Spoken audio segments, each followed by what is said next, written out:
Hi everyone, today I'm going to be showing you my February tag for 12 tags of 2014 and I apologise for the colour of my nails, they really do clash with this project, and I'm going to be making this Valentine's inspired tag, or my version of it. That was Tim Holtz's version, and I've collected together some of the things that I might use. So I don't have the red glitter, but I do have sponge sugar, and that's going to dictate that my tag is slightly lighter than Tim's, so I'm going for pinks rather than reds, and I've just gathered together a few supplies that I think I might use.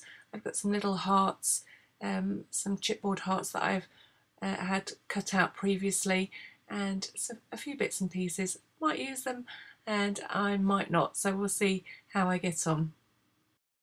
So first of all, Tim used his brand new heart stencil on his tag, and I didn't have one of those because it hasn't actually got here in the UK yet, so I'm going to have a go at making my own little stencil. So I've got this heart punch, which has seen better days, and it took me a little while to get all these hearts punched out because the punch kept sticking, but I've got there in the end, so you can see the gist of what I've done. So I've got my 3x6 inch tag cut out, and I'm going to be colouring the tag first, and then I'm going to be using my stencil to create some embossed hearts. So sorry about the camera, I seem to be jogging my tripod at the moment, and I've just put some Pumice Stone Distress ink onto my craft mat. I'm spritzing it with some water, and then I'm going to drag my tag through the puddles of ink. So I've got a cream tag base this time, and I'm only going to be using one colour of ink just to create some texture on my tag. So this has got to be my quickest background tag ever. So just one colour of ink, Pumice Stone, and I think the pinky tones will suit the sponge sugar that I intend to use on this tag. Make sure it's nice and dry before we move on to the next step. I just thought that I would share this little storage idea with you. It's not mine, it's one that I found when I was desk hopping on Wowie, and I wish I'd written down the person's name because it's such a clever idea. I don't know about you, but I was always hunting for little pieces of foam to use with my ink blending tool. So all I've done is drawn roughly the shape or size of a piece of foam, and then I've coloured them all with my distress inks and labelled them up. Then I laminated the sheets and just stuck a little bit of Velcro on each of the little squares or oblongs, and they're the perfect way to keep my pieces of foam neat and tidy, so whenever I want one I know just where they are. So as it happens, I didn't have one for sponge sugar, and I'm also using worn lipsticks. I've got two new ones here and I know where I'm going to store them. So I've got my dry tag, and I've got my little heart stencil, and I'm going to be using sponge sugar and worn lipstick to create this embossed effect on the card. So if you didn't know, distress inks have the properties that they stay wet so that you can work with them and blend with them. So it makes them ideal to use embossing powder with. So I'm just using or blending my two colours of ink through my stencil, being careful not to go over the edge of my stencil, and then I'm going to be adding clear embossing powder. And because of my stencil only having the one strip of hearts, I'm just going to emboss as I go. So I've just added the clear embossing powder, and then I'm using my heat gun, and you can see the hearts appear a little more once I add that embossing powder. And this is obviously going to take me a little while, and I'm just going to stagger the hearts and cover the entire tag in little pink embossed hearts. So I'm going to fast forward to the next step so that you don't have to watch me do this all the way down my tag. So I'm liking the way this turned out, even though it has taken me a little while with my small strip of little stenciled hearts. But it just shows you that you can achieve some of these looks even if you don't have all of the products. So I'm going to lightly distress the edges of this tag, and then once I'm happy with the edges, I'm going to take my Pumice Stone ink pad and literally just frame around the outside of my tag.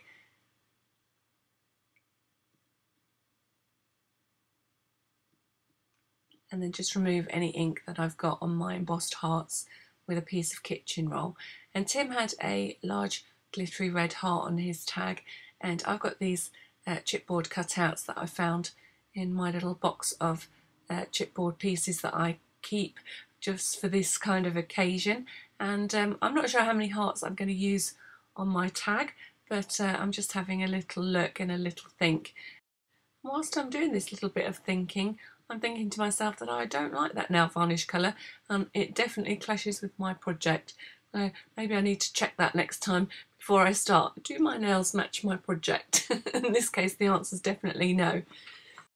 I'm just adding a layer of glossy accents to my chipboard heart, and I'm going to be using this as the adhesive for the distress glitter. Now, distress glitters aren't as bright and sparkly as a lot of glitters, and that's the nice thing about it. It's just got a little bit of a vintage feel. It's almost sugary rather than glittery, and it has some nice properties, one of which is that you can actually dry your pieces off with your heat gun and it won't affect the glitter. And I've decided to do this heart with some pumice stone glitter, which actually is my favourite colour in the glitters, the distress glitter range, and I think I'll be using this one quite a lot. It's a sort of minky colour and it does have slightly pink tones, so I did want to get it onto this tag. So I'll put those two to one side, and the other beauty of working with this glitter is it doesn't stick to everything like a lot of glitters do. So once you've put it away, you don't find remnants of it on your hands for the rest of the day. So as well as using the stencil to emboss hearts on his background tag, Tim also used the chalkboard technique that he taught us a couple of months ago, and I don't have the special embossing powder that he uses to do that technique, and I think it was about November last year when we first had a look at using the embossing powder and chalk to create the chalkboard look that's quite fashionable at the minute. So I'm going to be trying a slightly different way of doing it and trying to incorporate that into my tag design. I'm starting out though by creating a frame for my tag as I normally do, and distressing the edges of some black card to mount my tag on. And some of these elements, those of you that watch these videos will have seen me do many times before. I frame all of my tags and I also put on a little reinforcer. So I'm just bringing a little bit of that black into my tag, as you can see here. Tim added some of his lovely embossed silver trim to the bottom of his, I think they're called industrial stickers, to the bottom of his tag. But I'm going to be using this little bit of cotton lace because I think it goes with my colour scheme more. And I'm just going to colour the ribbon that runs through this piece of trim with some of the spun sugar ink. So I've just put a little bit on my craft mat, and then with a wet brush and slightly off camera, I'm just adding a touch of the spun sugar to my ribbon trim. And once I'd finished this little bit of inking, I did dry off my ribbon before attaching it to the bottom of my tag. So I'm using a thin double-sided tape, and it's a strong tape, and I like to use a strong tape when I'm adding ribbons to tags, just to make sure that they really stick down well. And I'm just literally attaching a small piece of lace to the bottom of my tag. I think I'll probably use that same lace in the top of my tag as well, because it's quite pretty, and I think it does go with the look that this tag is starting to develop. So looking at Tim's design, I noticed that he's got an arrow pointed to his heart, and I know that that's one of his new stickers, and I definitely don't have that. So I'm going to be using instead one or two, I'm not quite sure how many yet, of these little clock hands, which also happen to look like arrows. And I think I might use them on the side of my tag, but you'll see that develop later on. Another property of distress glitter is that you can actually ink it, and I'm not really trying to ink much of the glitter right now, but I am just taking the edge, or colouring the edge of my chipboard. So again, I'm using pumice stone to do that, just making sure that I get into all the edges. A little bit awkward when it comes to this heart, but you can always take your piece of foam off of your little ink blending tool, and you can just use your fingers to manipulate the foam around the inside of any chipboard shapes you might be using. Now I'm having a little bit of a think about how I'm going to incorporate that chalkboard look onto my tag, because I don't have the stamp that Tim used either. So I kind of want to create a little bit of a banner effect. I know that you wouldn't get a chalkboard that was in a sort of ribbon strip, but I think it would work quite well, and I can still do the lettering on my little black ribbon strips using that chalky look. Now I have to confess to having a few goes at this, so this is probably about take 3 of getting the lettering how I wanted it on my tag. So I'm using this white ink pad, which you can see has gradually gone grey, and that's mainly because there's ink blending or bleeding out of this cardstock that I'm using. So I'm just using these letter stamps to type the word or to print the word Valentine, and I'm not too worried about it because I am going to smudge it out with a piece of kitchen roll because I want it to look a little bit chalky. I've distressed the edges of these little strips of card, and then again I'm running along the edge of it, which is why the ink pad has gone rather grey and grubby, but I'll have a go at getting rid of that later. So the idea is to just create a little bit of a smudged background by running the kitchen roll over my stamped image, and then to go over the lettering with my pen to give them a little bit more definition. That way you get that look as if the blackboard's been swiped a few times and rubbed with a blackboard eraser. And I'm going to carry on and give the same look to the edge of the tag frame and to my little reinforcer. And I did have a go at a different look to start with, so I am actually replacing one that I had there earlier because I'd given it a little bit more of a fancy edge and I didn't like it, so I'm coming back and making things a little bit plainer. You can just about see remnants of the little wavy edge that I did underneath my glue bottle if you look slightly to the right of this picture where my hand is. And then I'm just creating a little slit in my tag so that I can thread this ribbon through and make it look a bit like a banner.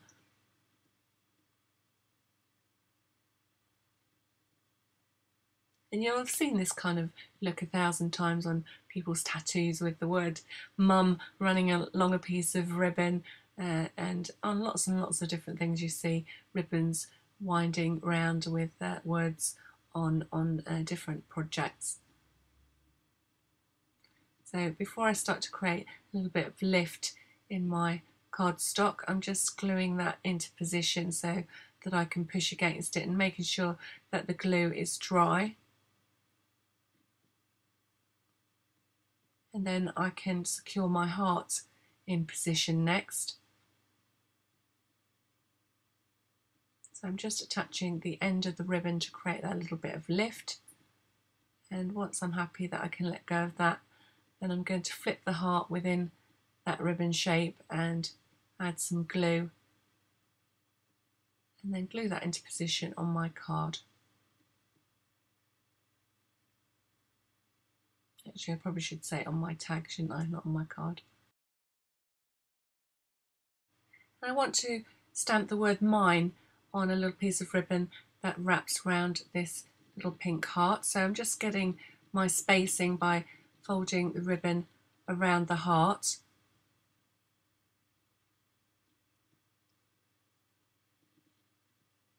I'm always looking to see, as you can see now I've got all my hands, the little watch arrows all the same size now, and I'm ready now that I've got my spacing to type or to stamp the word mine. Sorry, a little bit off camera.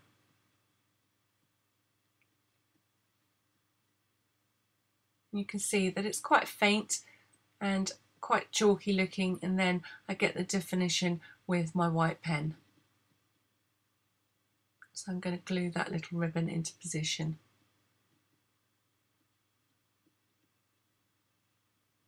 Of course I am asking questions, so just adding a question mark. I'm going to be using the words Valentine, will you be mine?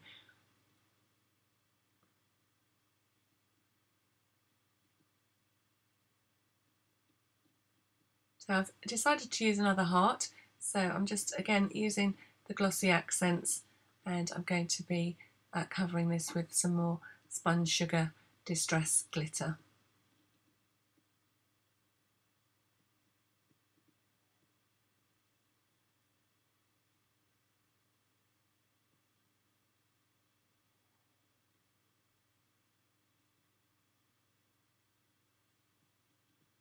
I also decided that I'd like my little arrows to look a little bit like this chalkboard effect, so I'm using my black soot distress paint to colour them first.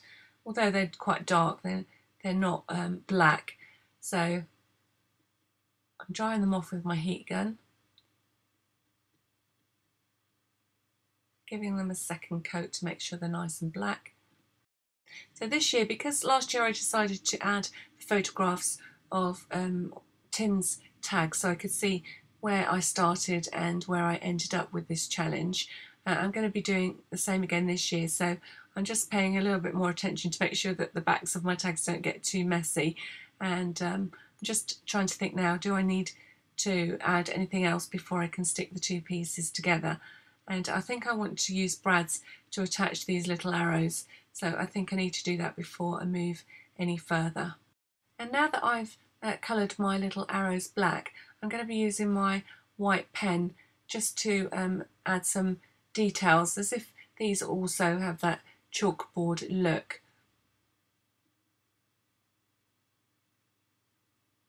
And because I've painted them, it's quite easy to add these details with this pen.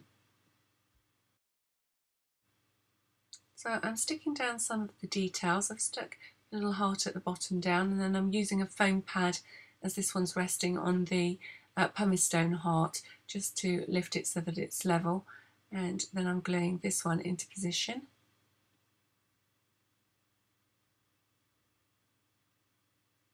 And then it's time to add little arrows. I'm going to be using the little brads to attach my little chalkboard arrows to my tag. So I've pierced a hole with my craft knife, and then I'm attaching each one with a little brad. Now the brads, I haven't painted them black like I have the little arrows, so I've decided that I'm going to just use a bit of glossy accents and use a little bit more of the pumice stone distress glitter so that they look like glittery brads. So once I'm happy with the positioning of the little arrows, I'm then using my glossy accents to attach a little dot of the pumice stone glitter to each of the brads.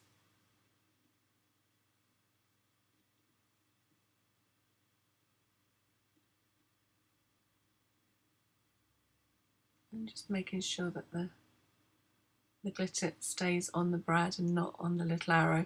And I just want to make sure that I haven't glossy accented them into position. And then I'm using glue to attach my tag to the actual frame that I've created.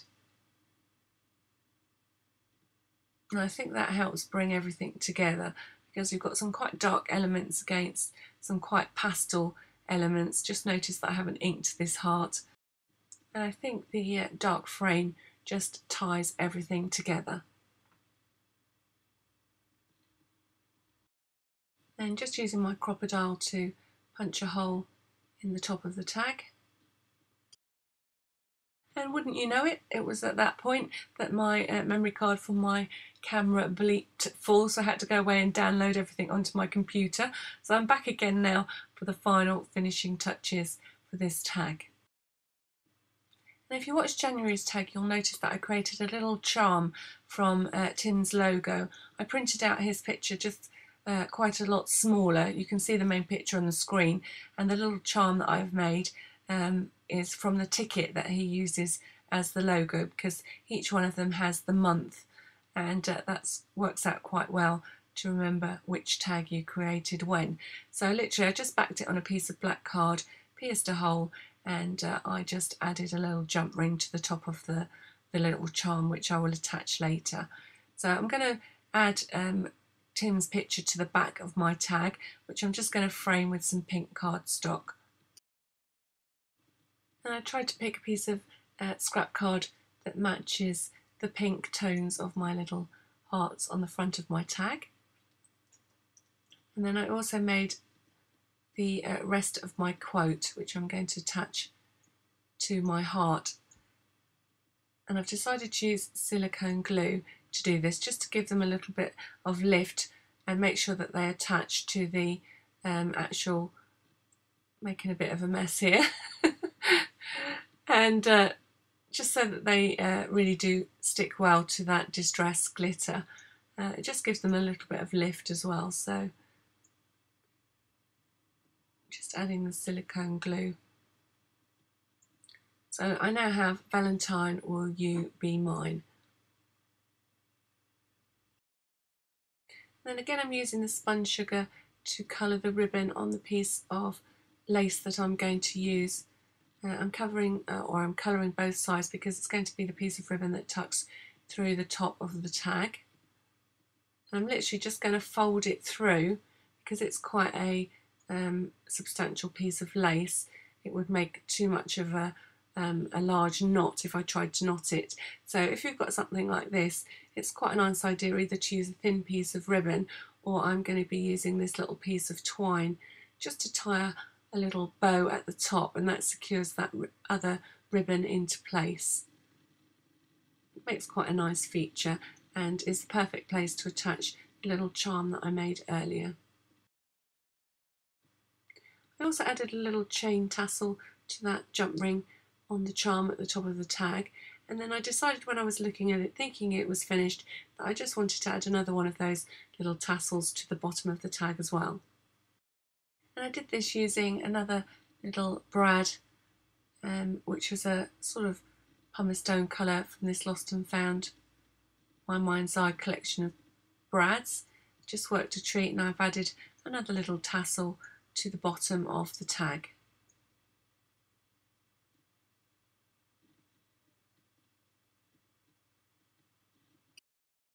So there you have it, and it's a bit of a record for me. It's the 4th of February today and my tag is done. So hopefully once I've uploaded to YouTube, which isn't always as smooth as it might be, I hope to have this posted online tomorrow. So 5th of February, bit of a record for me lately, because I'm always wishing there was a little bit more month left when it comes to this tag challenge. But it's always fun, and I definitely recommend it. So if you like making tags, definitely pop along to visit Tim Holtz's blog and play along and see what everybody else has made as a result of his inspiration this month. So I really hope that you like this Valentine's tag and that you have a fabulous Valentine's Day and get to share it with someone special. So if you've enjoyed my video, don't forget to hit subscribe or press that thumbs up button if you subscribe already. And I look forward to joining you again soon for some more creativity. In the meantime, don't forget to stay to the end, because I always share a couple of links, and I've been looking back at old tags, and I will see you again next time. Thank you for watching.